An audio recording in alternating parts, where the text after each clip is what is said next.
feels so good. Fight! We've got to fight! Hold on a second. Wait a second. Marlena, are you okay? Just wait us. Let go of me. Stop. Oh my God! Hey, yo, welcome back, friends. We're back in Madness Pod, episode 23, part 2 of Cloverfield. It's Shawn the Butcher. I'm here with Ep.23. How's it going?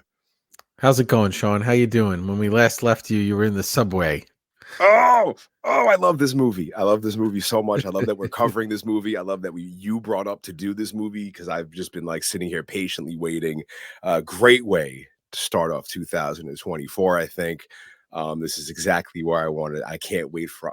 We have our next 2 movies laid out. You don't even know what's coming in Madness Family. You have no idea. Oh man, I got nervous for a second when you said you don't know what's coming. I was like, do I know what's coming? And then I kind of forgot. I the other. I get so deep into the movie that we're doing. Watch the movie 2 or 3 times. Watch it once with commentary, once without. Watch the extras on the 4K, which I don't know why I needed this on 4K. Right, it's shot like on a handy cam, but anyway, the sound was tremendous, and then I watched the sequels as well / prequels, whatever they are, and so I'm fully immersed in this Cloverfield world for this deep dive that we're doing, and excited to find out and some other tidbits that we can talk about when we get into it. But we were left last in the subway.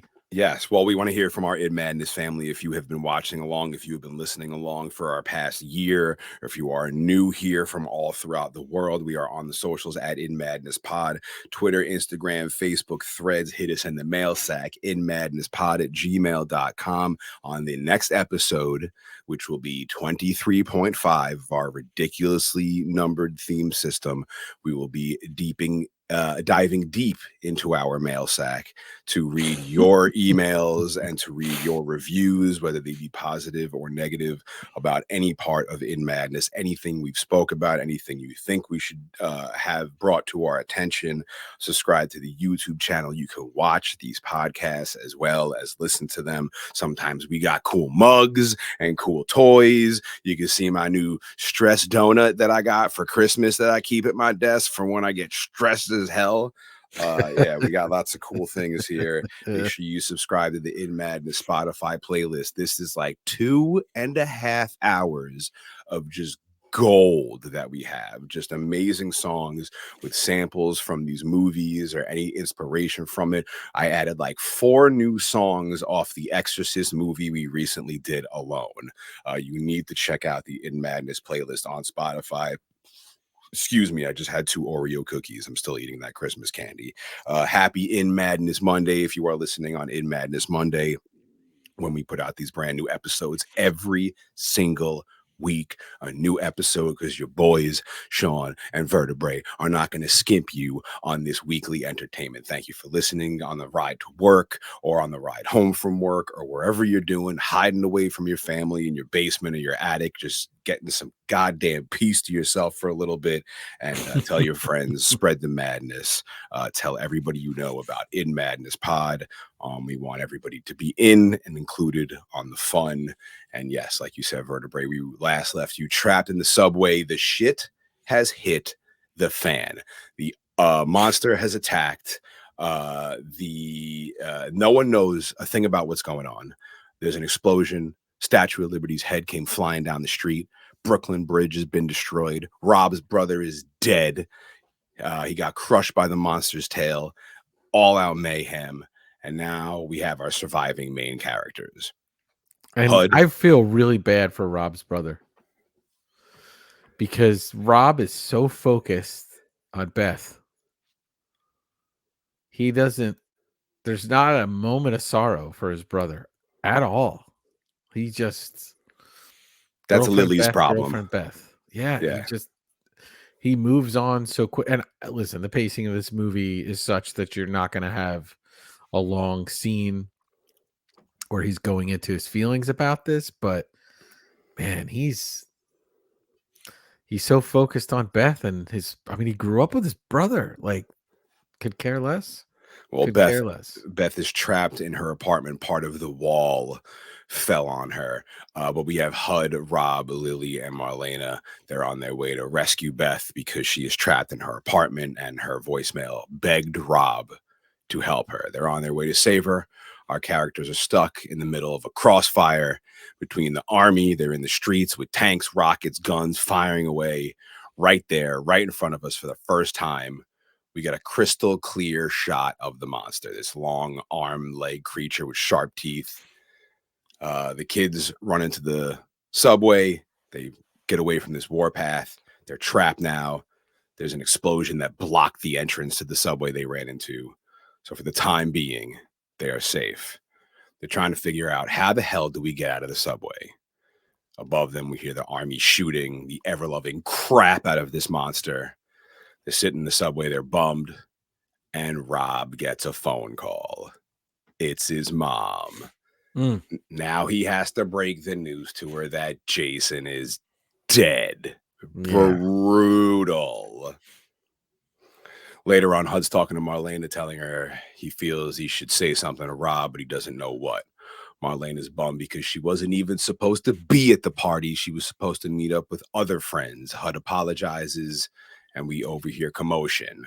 Rob and Lily telling him it's a bad idea. Hud and Marlena go to check it out. Rob's looking at the map. We can just walk the train tracks. Oh, and this was filmed. So this part wasn't filmed in New York. This was just in another building where they almost like this loading dock where they actually had trains come through it. So the tracks are there, but it's a small section of track. So keep that in mind when they're filming this. Apparently, they would just walk in one direction and film, and then stop the camera and walk in the other direction and film, and just kind of keep going back and forth because it's only a small section that they have. That's pretty clever. Yeah. Marlena's not stoked about this idea. Rob is like, it's either that or stay here. There's silence between them, and Hud goes, I'll walk the tunnels. And immediately above them, we hear this loud explosion. It's either the beast walking or a missile hitting it or something. But immediately after he says, I'll walk the tunnels, all the lights go out like a doom tone, like the beginning of every episode of In Madness Pod. It just lets us know that, like, this is a bad idea. Yeah, and also, all right, okay, so we get into this when we go into these movies. Are you doing this, Rob? Are you going with him to get Beth? I was going to ask you at what point, this is my right. So I have here, and they walk the tunnels. Ha, ha, ha, ha, ha. Yeah. It's totally blacked out. The whole train tunnel, you can see nothing. And then in quotes, vertebrae. How far are you into this plan? Where are you right now? This sounds awful. I don't even know the need to, like, why is Marlena sticking around? She barely knew anybody. I'm so gone. If I'm Marlena, I would say I'm not invested in it at all. Jason's girlfriend, okay, maybe a little bit more invested. Hud, that's his best buddy. But I think if I'm the character of Marlena, I was gone a long time ago. Like, there's why? What do we do? Now we're gonna go. Also, I don't know where I would go, right? If you're above ground, there's buildings crumbling, things are breaking, there's monsters running around. You're not sure about it. What's going on? Nobody has signals to hear from anyone else. No one knows what's happening. Inside my heart of hearts, I feel like being underground is probably the worst idea. At least I feel like I have a puncher's chance if I'm above ground and I can see things in the distance. And granted, not a lot of open space in Manhattan, but I don't know. Try to figure it out a little bit better than just now getting trapped underground. When would they even get to you if you get trapped? That we know by the end of the movie, they would never get to you. That would be it. So I don't know. What about you, Shawn? Are you? I'd have bailed after the bridge came down. It was like, where do I got to go with the army? Where's the army guys? I'm going with the army guys. They got missiles. Yeah. They got rockets. Sorry, dude. Like, yeah, I don't know. Yeah, I don't know. Everyone wants to be the hero until the monster comes stepping on you. So who the hell knows? Yeah, no, I think I'm gone. I'd have probably ended up like Marlena, just getting bit and then exploding. Spoiler alert. Yeah, or whatever the hell happens. Yeah, I think it is an explosion, but yep. HUD says there's a light on the camera. They turn it on. They get a little light. They walk the train tunnels like the Ghostbusters. HUD begins talking about how big the ocean is. A couple of years ago, they found a fish in Madagascar they thought was extinct. Mm-hmm. Rob asks if the thing was in the ocean the whole time and nobody noticed.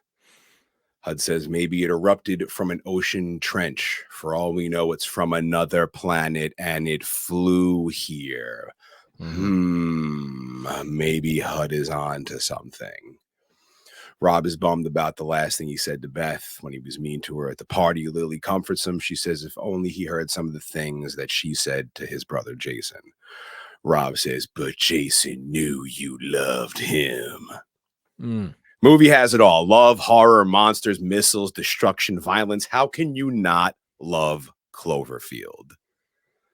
HUD goes, remember years ago when that guy was lighting homeless people on fire in the subway?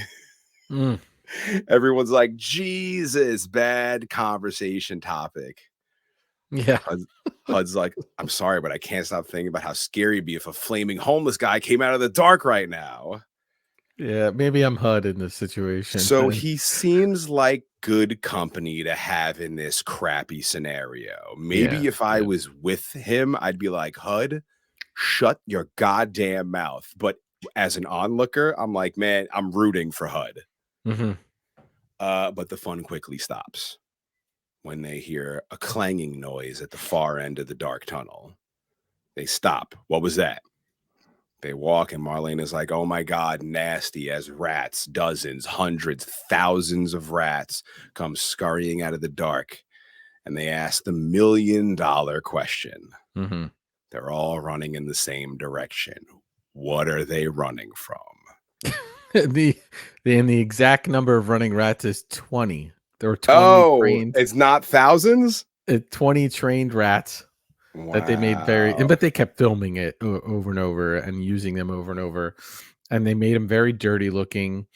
And apparently these rats were called the best rats in the business. And they were the rats used on Pirates of the Caribbean. So it was a big deal. They have a resume. Yeah, this movie. And they would set up these cages and they would have them run.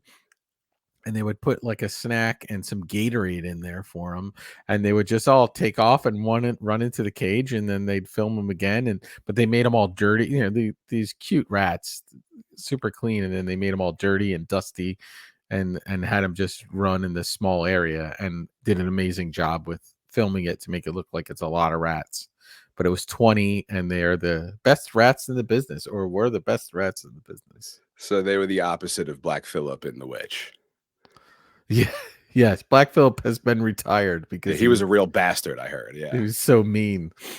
They get really scared. They start walking faster until in the darkness, we hear a shriek. They get creeped the hell out. They stop in their tracks. HUD looks into the darkness and he's like, I don't see anything, but you can hear it. We, the audience, can hear these bug noises, this clicking. It's this gross kind of insect noise.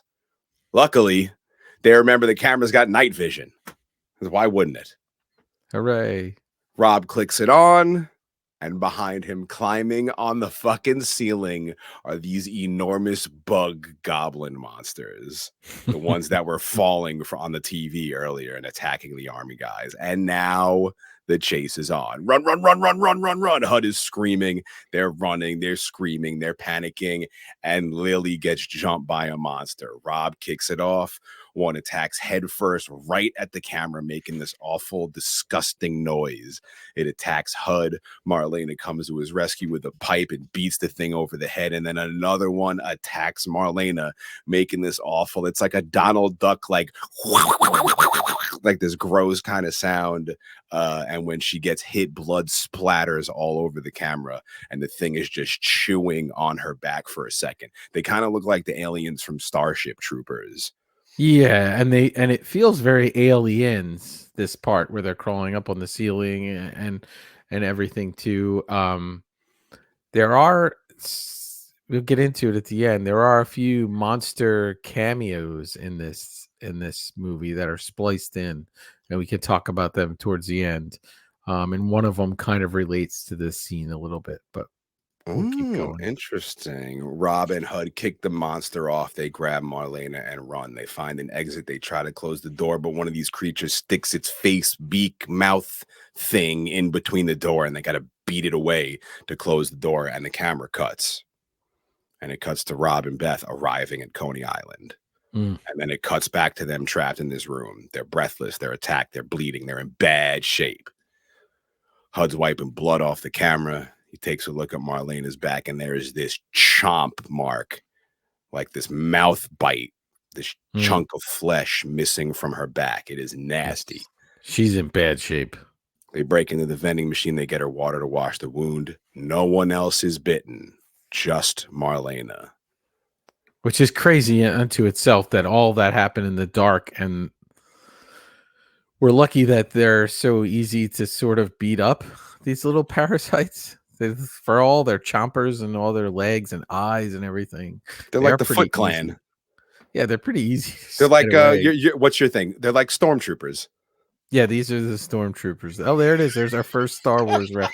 Well, J.J. Abrams worked on A Force Awakens and Rise of Skywalker, so we already had that. But yes, there you go. There's and they're the parasites living on Clover or Howard. What did you want to name him? You wanted to name him Howard? Henry? Harry? I don't know. Harry. So dare I say they have a symbiotic relationship, which would also be from Phantom Menace. So there's your second Star Wars reference. So we got them both out right now, so we can move forward. Breathe. HUD thanks Marlena for saving his ass. The guys try to find another way out. Rob wants to head up. HUD says, so we die here, we die in the tunnels, or we die in the streets. And they're all like, yep, pretty much. Rob wants to go up and look around. They find an exit from the room they're in, and they go back to the street. They head up to a shopping center, and there's this bright-ass light shining inside the store. They go inside. They're creeping around. HUD talks to Marlena, and she's stopped. Are you okay? And she's like catatonic. Her eyes are fluttering. She looks like me moments before I passed out at the Sanguisugabog show. You should have had the military there to help you. She gets her wits about her. She says she's okay to move on. Army dudes pop out and they rush them.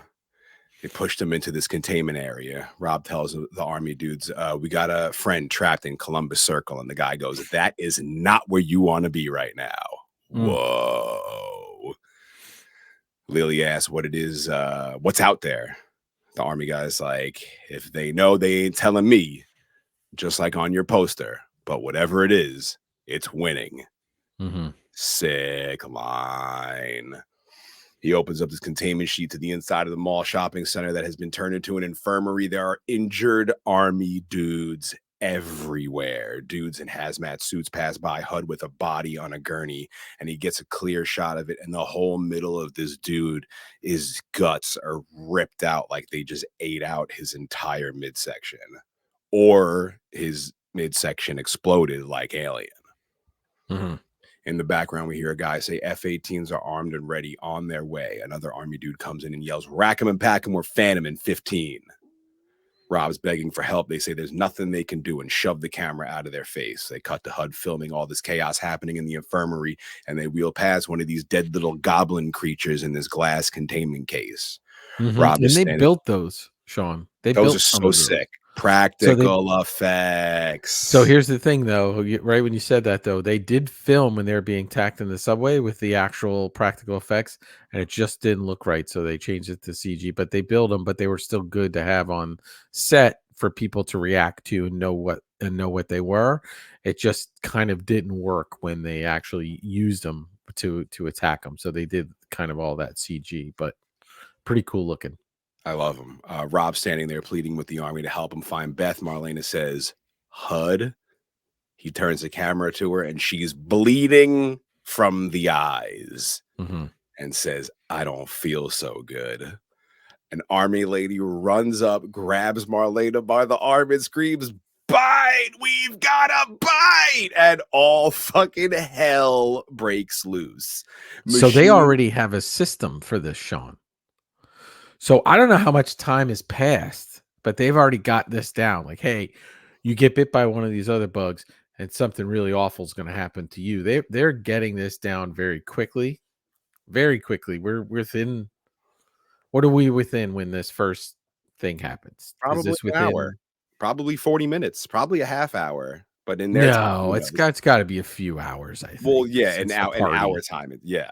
In their time, I have no idea. Probably a couple of hours, 5 hours, maybe. Well, less. let's think. At the end, they're in daylight. Oh, it's 6 a.m. I think it's almost 6 a.m. at the end too. So it's probably like. So it's just like 3 a.m, maybe.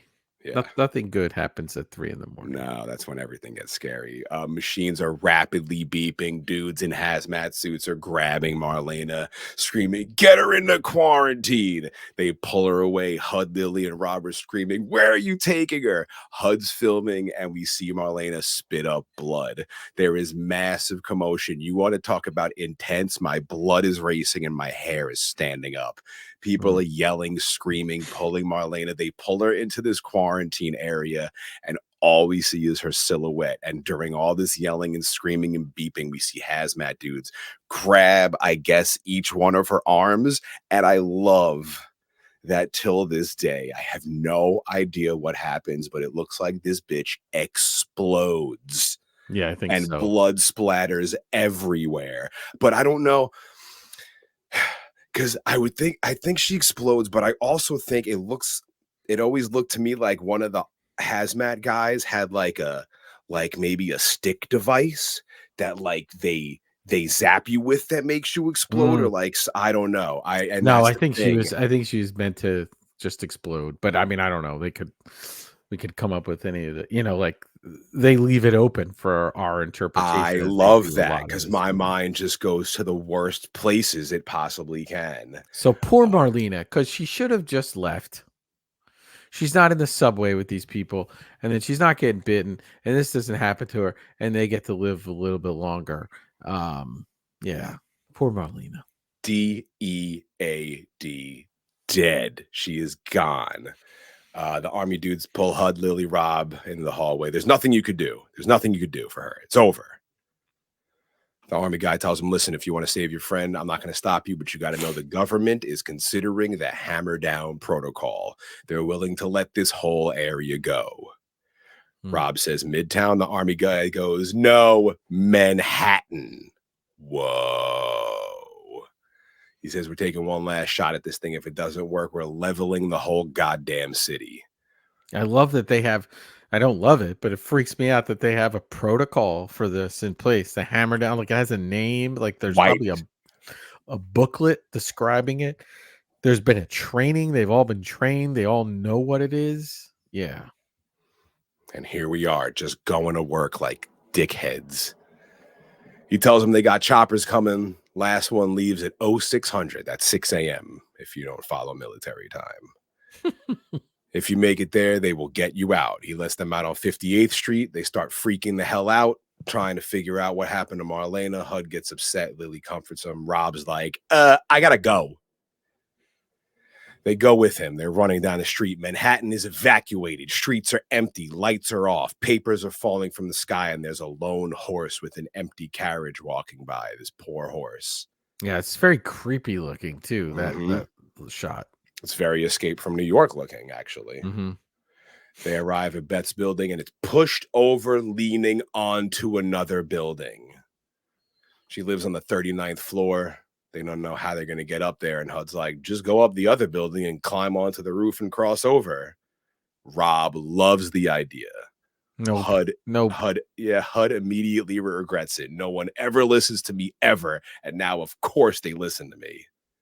It's such an awful plan. Going, the building's leaning on the other building.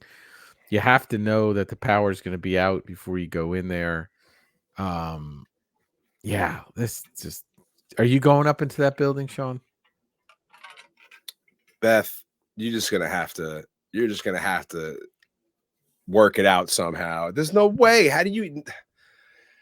If I'm Rob, and I'm already like, yeah, I don't know. You always want to. Yes, I would. Would you try? Would you try for your love? Would you go up in the building?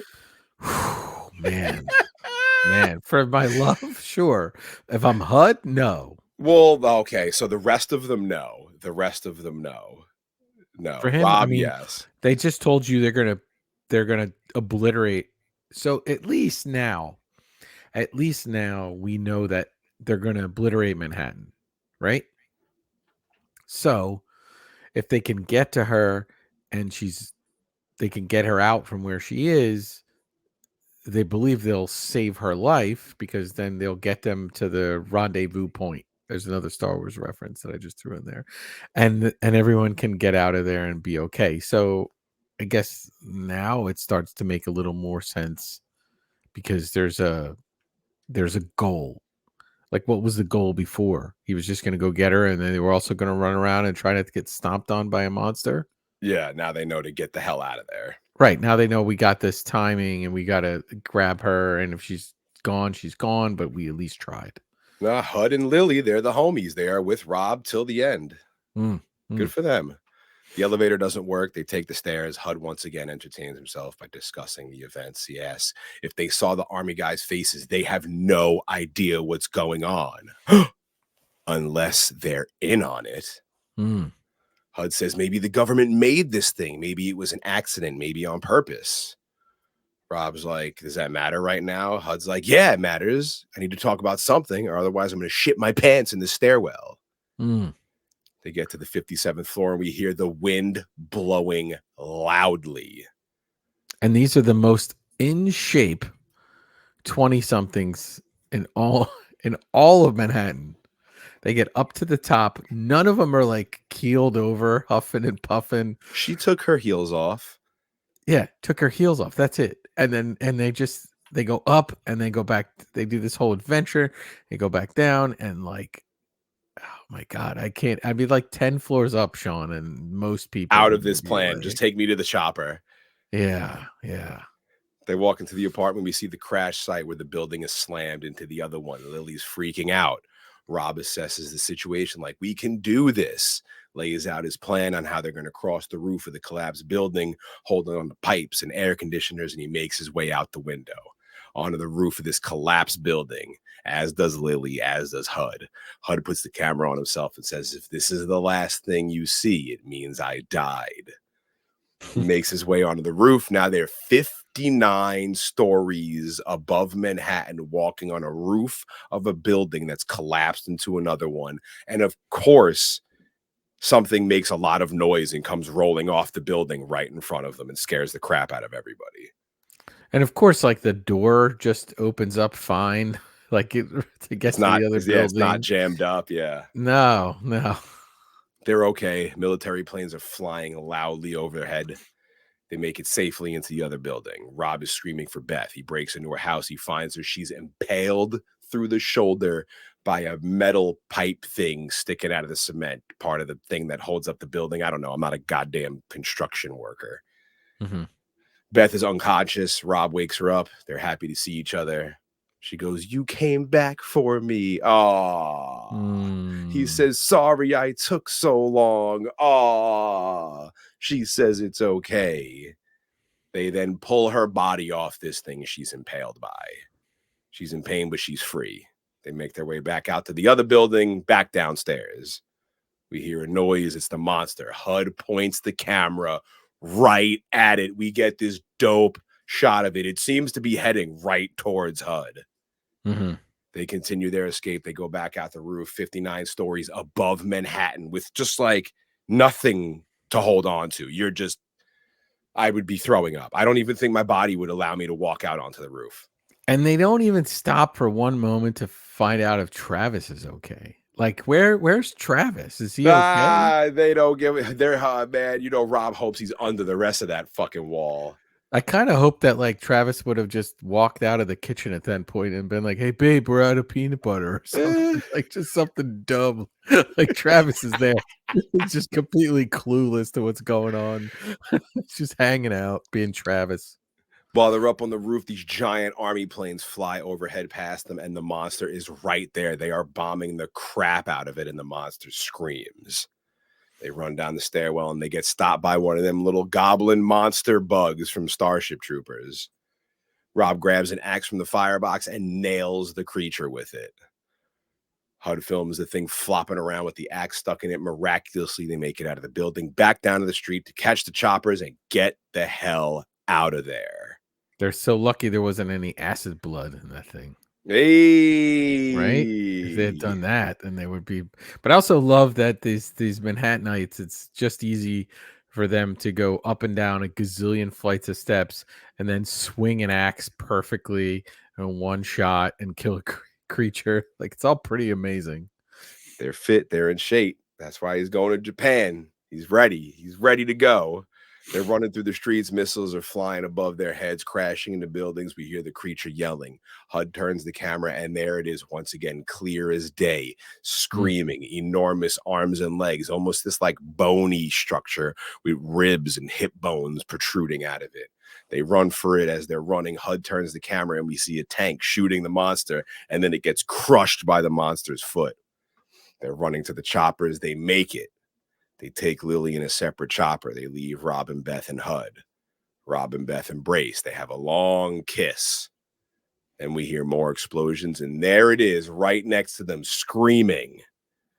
Another chopper lands. They hop in and take off. And the army guys say they're starting the bomb run.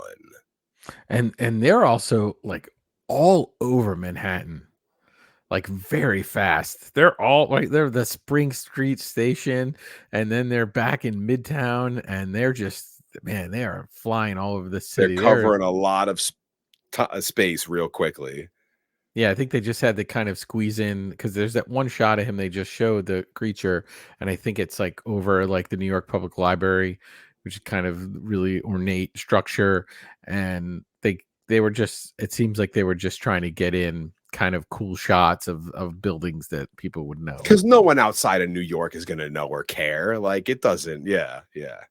This is an astronomical amount of ground that they're covering in a day, let alone, just on foot frantically, and then up how many flights of steps and back down again. But the chopper takes off. HUD is filming. We see a car get thrown across the street and explode. They're flying above the city. HUD is freaking out. He's filming the monster tearing up Manhattan. This is so dope. The creature is lurching around. It's annoyed. HUD looks up, and there's the bomber plane. It carpet bombs the monster. It hits it. The monster falls. The army guys are screaming, "Target down." HUD is screaming, "They hit it. Yeah. That's the shit right there." And immediately out of the smoke jumps the monster, screaming, hits the helicopter they're in, which is now crashing to the ground. Alarms in the chopper are going off. They're spinning out of control. Everyone is screaming. This is an absolute fucking nightmare. HUD's pleading for his life the whole way down. The chopper crashes. Quickly, the camera cuts to a glimpse of Beth and Rob again at Coney Island. The cam cuts back to the destruction of the chopper, but the camera's not moving. It's just pointed at this broken part of the chopper. We hear a message come over the radio. Target still active. Initiate hammer down protocol. 15 minutes. Sirens sound 2 minutes out. If you hear the sirens, you're in the blast zone. The camera begins moving. Rob and Beth and HUD are all alive. They get out of the chopper. We see the pilots of the helicopter dead. They pull Rob out of the wreckage. His leg is messed up. HUD puts down the camera to help Rob. We see army jets top speed flying toward Manhattan. We hear bombs going off. The fight is still happening.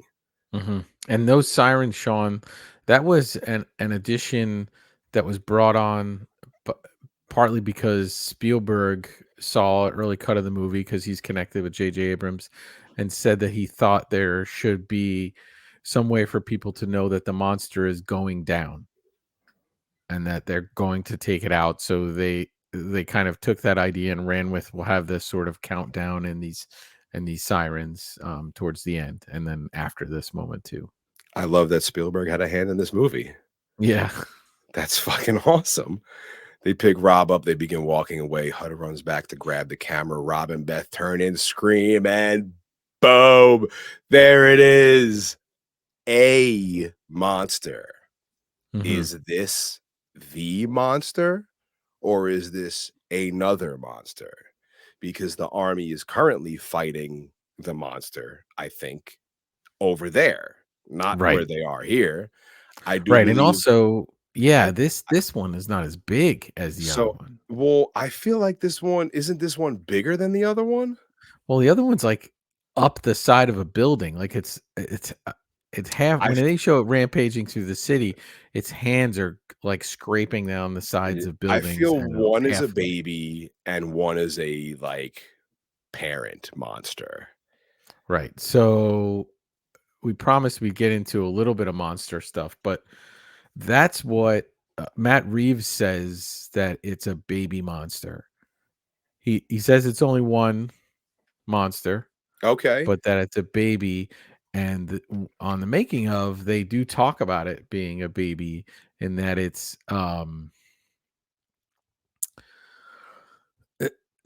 rampaging around because it's upset, and it's sort of throwing a temper tantrum, and it's trying to find a parent.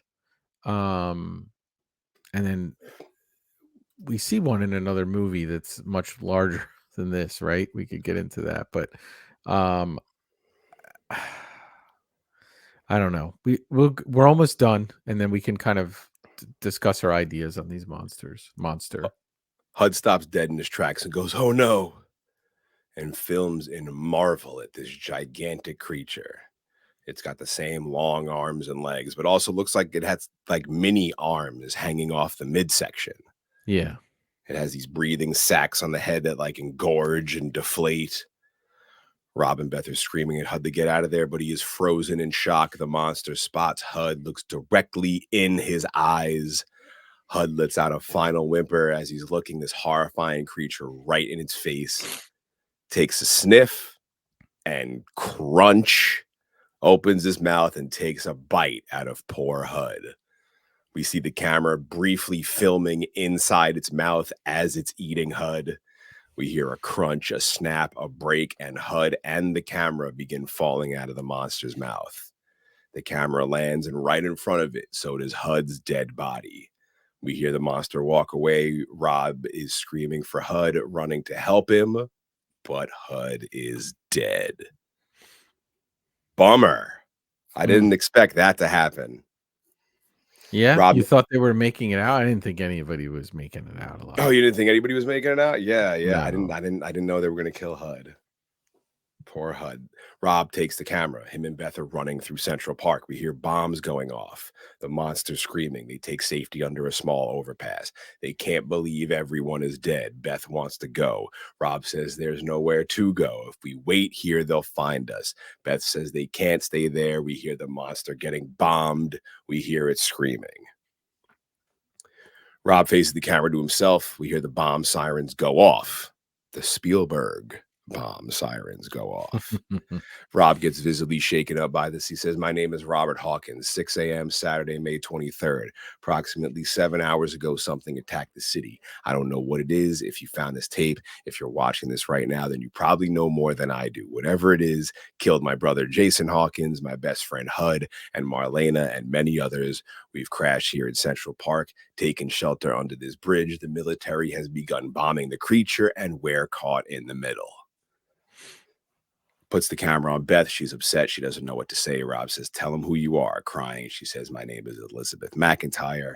I don't know why this is happening, but we're going to wait here until this passes." In the background, we hear the Spielberg alarms going off. Shit is about to go down. She says, "Rob, we're going to wait here." And kablooey. Gigantic explosion. We hear the monster screaming. Bricks and stone are falling all around Rob and Beth. Rob says, "Beth, look at me. I love you." She says, "I love you." And kablooey again. Another gigantic explosion. How goddamn tragic could you imagine your last moments of your life on camera like this, and to get found by some like government agency to be put in a confidential file? Yeah. The camera pauses and cuts back to the video of Beth and Rob at Coney Island. The date on the bottom of the camera says April 27th, 6 p.m. So this is very, very cool. And I really hope you caught this. And I really hope everybody who's seen this movie caught it. And if you did not catch it, then I hope this blows your goddamn mind. The camera's filming the water. They're looking out of the Coney Island Wonder Wheel or whatever ride they're on. On the right side of the screen, you see a boat in the water. If you keep your eye on the boat, do you know where I'm going with this, Vertebrae? Oh, Okay. absolutely. This is the most famous Easter egg in this movie. Okay, good, Yeah, good. this is a Oh big one. man, I was hoping you had no idea that I was about to blow your brains out of your mind. No, I have a few theories. If you keep your eye on the boat to the left, just a tad, the camera, while the camera's overlooking the water, Rob and Beth are talking, and the camera beeps. The second the camera beeps, if you look out into the ocean a little bit left of the boat in the water, something falls out of the sky and into the ocean. It happens really quick, but it does happen. It's so cool. It's so creepy. What is this thing? Is this how our monster arrives? Perhaps. Well, I guess it's the time to get into it. Well, we're right here. Let's just Rob tells Beth they're almost out of the tape. They got 3 seconds left. He asks what she wants to say. She says, "I had a good day." The camera zooms in on her face, pauses, cuts to black. The background returns saying, "Property U.S. government, do not duplicate." Roll credits. Woof. The end. Sort of, yeah. So they do roll the credits with no music. It is creepy. It is eerie as hell, and I dig the hell out of that. Well, then the music kicks on in the credits. Yes, so then the music does kick on. But what I love is that, like, you watch these kids live, you watch these kids die. There's no explanation. There's no closure. There's no victory speech from the president. There's no dead monster. You do not know the outcome of this movie. It's like The Thing, and I love it. What was up? I was saying, as you like to do, but wait, there's more. Because first, when we get the score kicks in, and that was the song's called "Roar" or Cloverfield's Overture by Michael Giacchino. So we know Michael Giacchino from the Batman score that he does later with Matt Reeves, and he did Planet 8 movies and Rogue One and a bunch of other movies. So he's a pretty great composer. So this was the only song in the film because the rest of it is them filming it. So we can put that on our playlist if it's available. I hope it's available. Yeah, it's on Spotify. Okay. Yeah. If you sit through the credits, eventually some music does kick in. This song that you're talking about, they roll the credits, all the people involved with the movie. But if you wait till the very end of the credits, when the music fades out, you hear a staticky radio transmission come back. You hear heavy breathing, and very faintly you hear someone who sounds like they're about to die say something. It kind of sounds like it's still alive. And then the radio transmission cuts out. Yeah, it's "Help Us," and then in reverse, it's still alive. Oh, okay. Oh, yeah. I didn't. Okay. Yeah. So it's "Help Us" kind of broken up, but it could sound like that in the beginning, forward too. And then if I guess people would reverse the audio online, this and The Thing Crash in the Water were the kind of two big Easter eggs for this movie when it came out. They also had like alternate endings where they showed them running to the Coney Island train instead, and they kind of stopped that. They didn't like that as much. And then there was another version where there was quick flips to stuff where the camera was like rescued, where they were rescued or cleaned off and then cut out. And I know you are a fan of detective-y things. And I was like, ooh, I bet he loves the part, like thinking, oh, they found the camera. Like, you bet, like, the kids are vaporized. They're gone. the camera's still there miraculously somehow, and like they found it, and like it's a point. It's like the penis in Fight Club, where it's like it's a 0.2 of a flip, but you saw it, and like you're like, oh man, did they find the I mean, that's how they got all this info. That's how they're showing it to us. But like you think about the investigation, and like, Right. is it the government, like they're like, we got to find this and hide this and nobody like knows that like we're in on it or whatever. Yeah, really, I love this movie. It's one of my favorite movies of all time. Nothing anyone says about it can make me doubt it or dislike it. As a monster fiend, this is like the perfect movie to me. And like, yeah, I love the little games they played leading up to it and the things afterwards, and like the little hints in the credits, and just everything about it. I love all of it. There's no inkling of an idea of anything of how it happened, what, who, where, when, why, how, and none of it. The movie starts, this thing happens, the movie ends, the end. Like, I love it. Right. And it's left for us to dig into it and dig around it. So the viral marketing that they did for this kind of all led to people speculating, is this extraterrestrial? J.J. Abrams denied that and said that the object falling into the ocean was actually Japanese government, a satellite from the Japanese government that's falling into the ocean. A lot of people thought that the Celestial Corporation opened up a crevasse that let out this creature, right? So like the Upside Down or something, yeah. Right. But Or like JJ always said it. Right. It wasn't an alien creature, that it was a prehistoric creature that lived in the depths of the earth. So that's something goes with him wanting to make this Godzilla movie. So we have him saying this on record. And the one we see, they say, is a baby, even though it's thousands of years old. But then for the 15th anniversary, which we're on now, Matt Reeves is interviewed, and he says that we see it crashing to the earth in the end scene movie, and the footage on the Ferris wheel is actually the beginning of this baby being on the earth. So he still says it's a baby. So we have JJ, the producer, saying came from the depths of the ocean. This is the idea I had for this movie. Matt Reeves, the director, saying no, it came from space. So Okay. I don't, and then we have sequels that sort of try to fill in those blanks.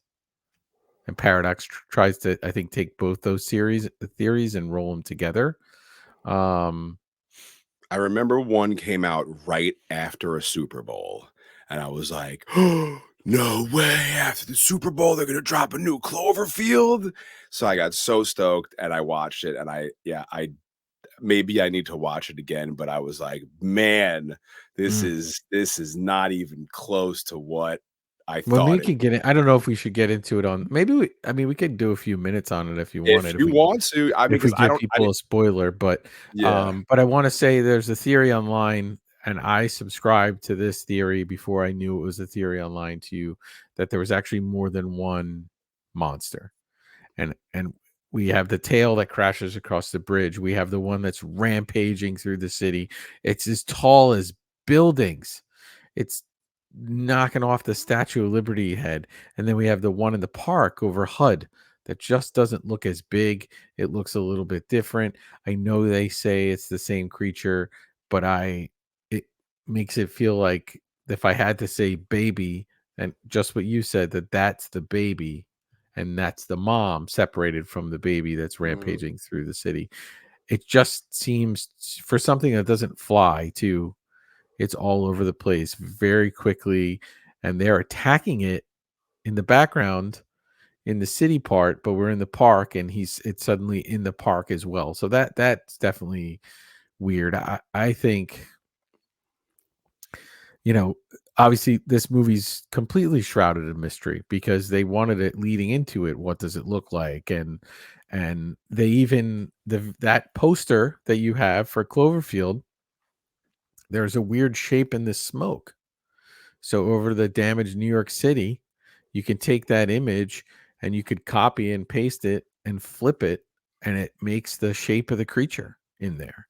which is kind of cool. There are also, I promised you, a few cameos.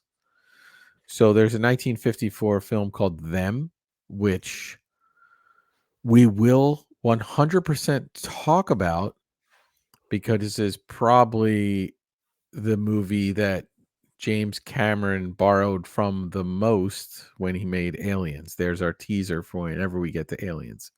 Maybe the most and maybe a little too much for my liking at certain points. But there are snippets cut into this movie. So there's a scene of the giant ants cut in like a, it's not going to be a second, whatever they splice in there, and you could freeze it and see it. There's a second cameo when they escape the tunnels. You'll see a quick flash of the beast from 20,000 Fathoms from 1953. And then there's a King Kong one that kind of pops up right after the monster lunges at the helicopter. There's freeze frames of it online, and you can see the 1933 classic King Kong shot that they spliced into it. So they spliced these movies into just one frame. So you've got to pause it to see it, but you'll see King Kong, you'll see the beast from 20,000 Fathoms, and one of the giant ants from Them. I had no idea. Yeah, so they were, as I've said on other podcasts when they talk about people messing with us, they were messing with us the entire time while they were making this film and creating this aura around it. But I don't know, Shawn. Two monsters sounds plausible to me. In this movie, in Cloverfield, you think there were two Yes. monsters? I 100% think there were two different. Whether they say it or not, I'm saying there were two different monsters because strictly for the fact that they were bombing one over there and then HUD got eaten by this one over here. Like that says it all for me. Right.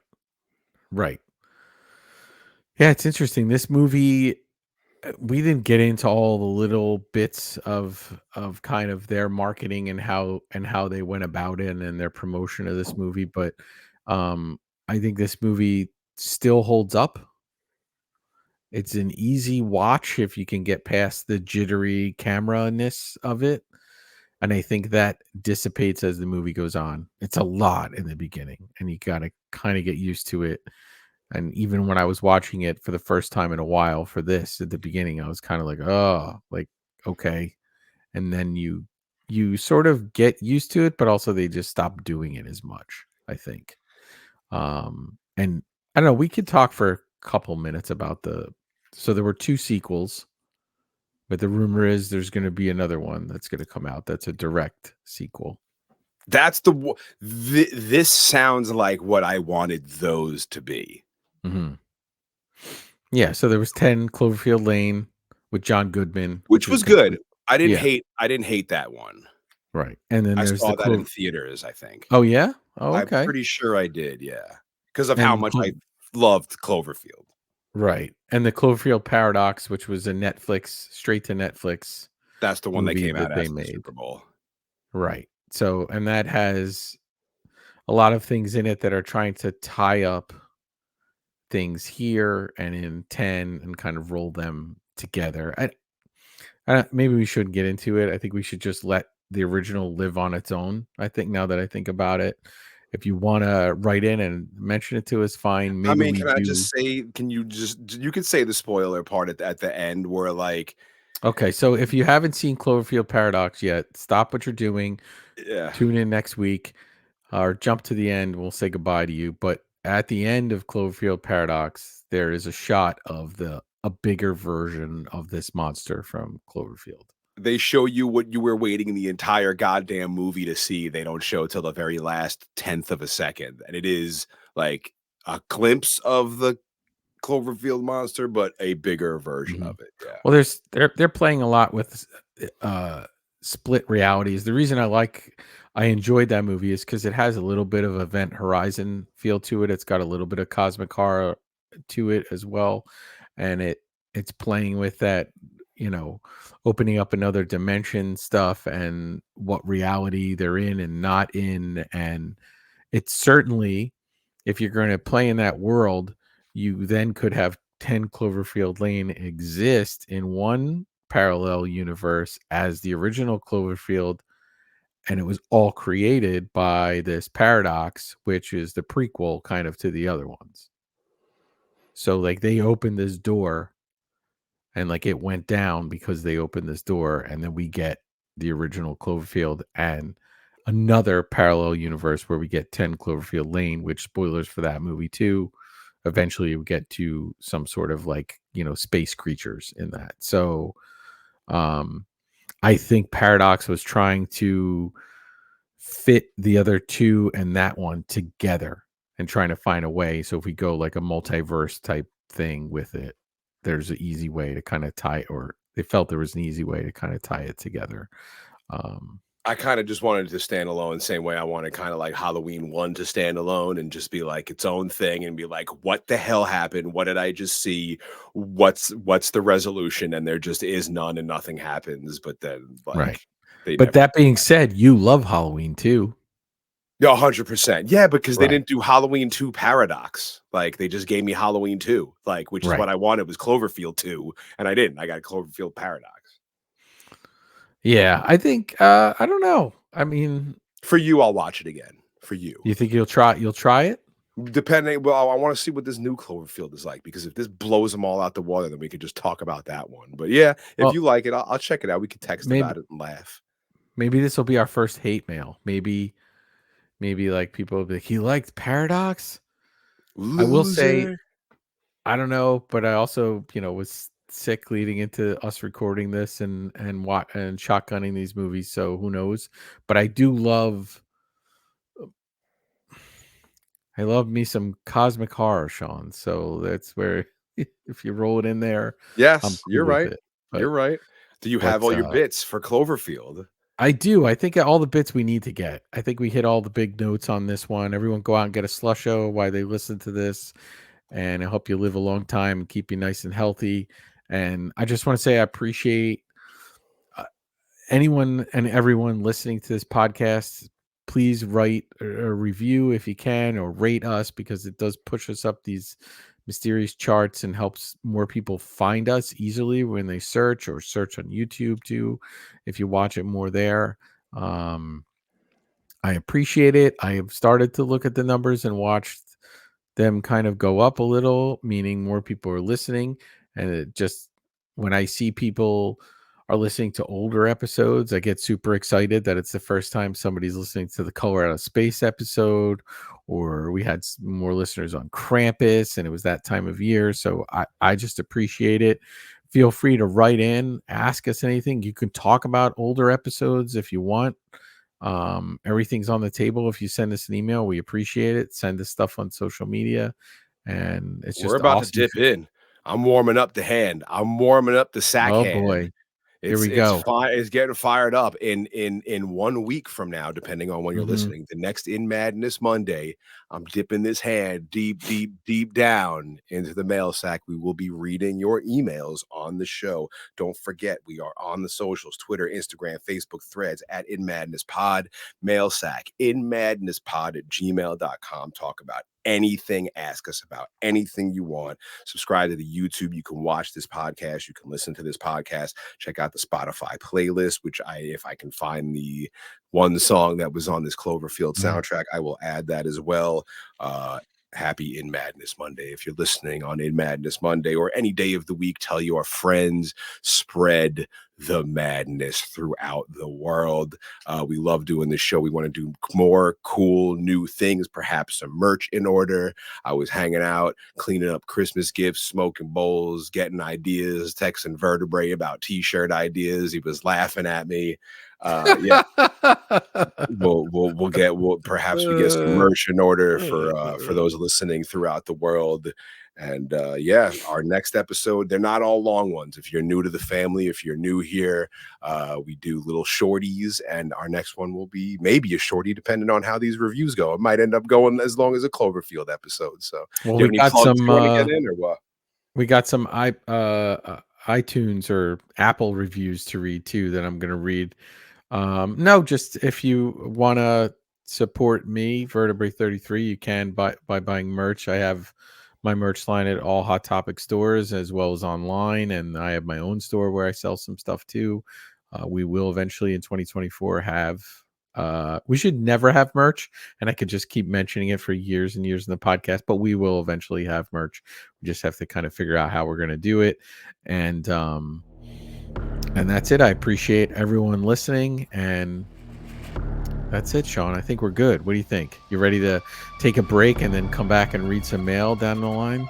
Yeah, let's do it. We'll see you for episode, what is it, 23.5 of In Madness Pod.